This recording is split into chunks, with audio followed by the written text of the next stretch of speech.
Vamos fazer uma saia?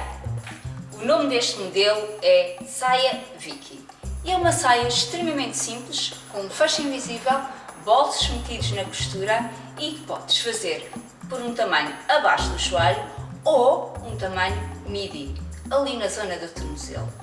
Tu escolhes porque os moldes trazem os dois tamanhos.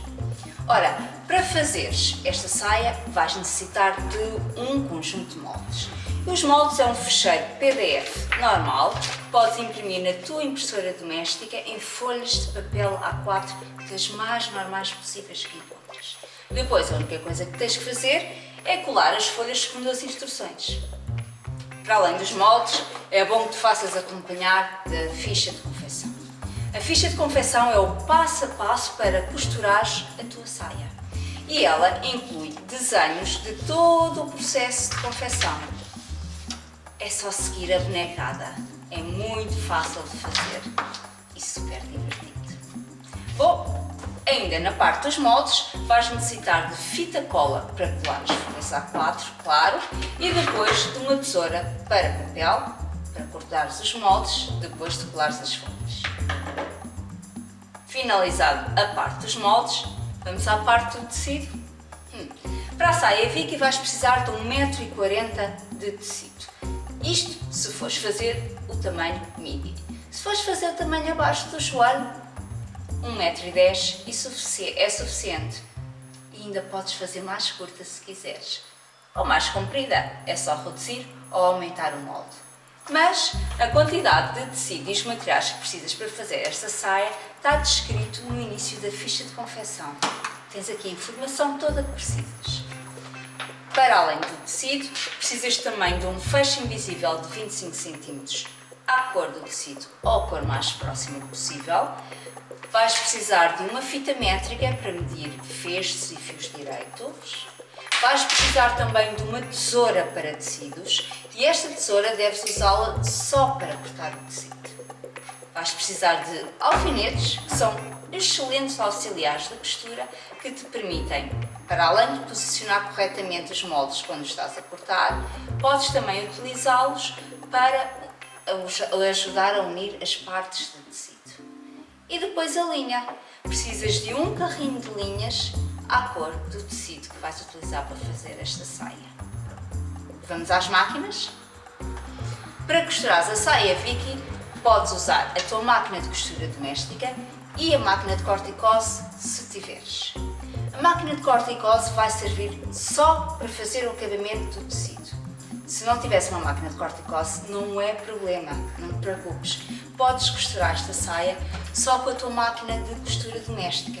Basta que, sempre que na ficha de confecção se refere ao ponto orlado para fazer o acabamento do tecido, substituis o ponto orlado pelo ponto zigue-zague da tua máquina. Fazes o ponto com comprimento mais pequeno, 2 ou 2,5, para que não exista tanto espaço entre os vértices do ponto e os fios do tecido não fujam. E depois é só ir à máquina e costurar.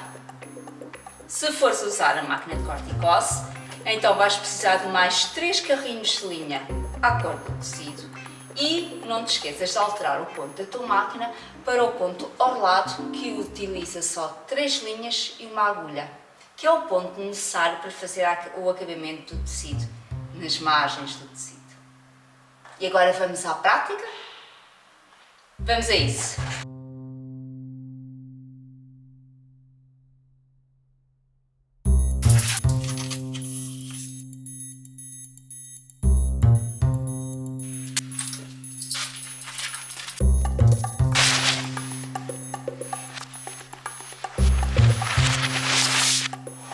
Está na hora de pousar a tesoura, pelo menos a tesoura de corte, e por esta altura deves ter 2 saias frentes, 2 saias costas, 4 bolsos e 2 cós. Isto se quiseres fazer uma saia completa, claro. Porque a imaginação é que manda, por isso podes fazer como quiseres. E agora que já temos a parte do corte tratado, está na altura de passar à costura. É hora de ir buscar a máquina de costura, colocar as linhas da máquina, carregar no pedal e acelerar. Vamos a isso? Mas antes, Não te esqueças de marcar todos os picos que estão nos moldes. Vais encontrar picos para o fecho, na saia traseira, e na saia traseira também vais encontrar picos referentes à abertura do bolso, tal e qual como na saia frente. E para além disso, no próprio bolso vais encontrar também picos referentes à sua abertura. Os picos são muito importantes porque são guias de costura. Eles ajudam-nos a acertar as costuras, a altura das costuras, e para além disso também indicam onde começam ou onde terminam cada uma destas costuras. Faz um pequeno golpe, não mais do que meio centímetro, que é para não passar o valor de costura e não ficar no direito da peça, claro está. Vamos pegar na máquina e vamos começar a costurar. Vamos a isso!